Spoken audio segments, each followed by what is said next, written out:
नमस्कार, रामराम महाराष्ट्र न्यूज मध्ये आपले स्वागत आहे।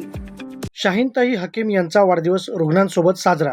ग्रामीण रुग्णालयात फळ वाटप पाहुयात आमचे प्रतिनिधी सालया कंबलवार यांचा सविस्तर रिपोर्ट। राष्ट्रवादी काँग्रेस शरदचंद्र पवार पक्षाच्या नेत्या, माजी जिल्हा परिषद अध्यक्षा तथा विद्यमान सिनेट सदस्या भाग्यश्रीताई आत्राम हलगेकर यांच्या मार्गदर्शनाखाली अहेरी येथे राष्ट्रवादी काँग्रेस शरदचंद्र पवार पक्षाच्या राष्ट्रीय सदस्या, नागपूर विभागीय महिला अध्यक्षा, दृष्टी फाउंडेशनच्या अध्यक्षा तथा अमान कन्स्ट्रक्शन अहेरीच्या संचालिका सौ शाहीनताई बबलू भैया हकीम यांचा वाढदिवस सामाजिक बांधिलकी जपत अनोख्या पद्धतीने साजरा करण्यात आला। वाढदिवसाच्या निमित्ताने अहेरी येथील ग्रामीण रुग्णालयात रुग्णांना फळे वाटप करण्यात आले। रुग्णांसोबत वाढदिवस आनंदाने साजरा करून सामाजिक उपक्रमातून वाढदिवस साजरा करण्याचा संदेश यावेळी देण्यात आला। या कार्यक्रमाला राष्ट्रवादी काँग्रेस शरदचंद्र पवार पक्षाचे अहेरी तालुकाध्यक्ष श्रीनिवास विरगोनवार, नगरसेवक अमोल मुक्कावार, नगरसेवक श्रीनिवास चटारे, ग्रामपंचायत सदस्य स्वप्नील श्रीरामवार, ग्रामपंचायत सदस्य तथा रामराम महाराष्ट्र न्यूज चॅनलचे गडचिरोली प्रतिनिधी सालया कंबलवार, सामाजिक कार्यकर्ते अब्दुल रहमान शेख, माजी जिल्हा परिषद सदस्य ज्ञानकुमारी कौशी, सुमित मुतकुरवार, संतोष इमुलवार, सोहेल शेख, बाबू शेख, मुडावारताई,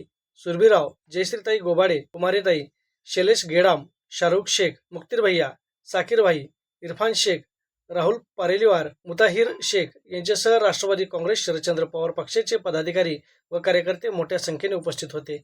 वाढदिवसाच्या निमित्ताने रुग्णालयातील रुग्णांना फळांचे वाटप करून सामाजिक बांधिलकी जपण्यात आली।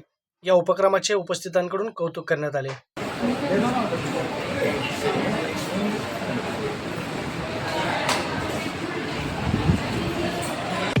अशाच नवनवीन बातम्या पाहण्यासाठी आमच्या चॅनलला सबस्क्राईब करा। फेसबुक आणि इंस्टाग्राम पेजला फॉलो करा।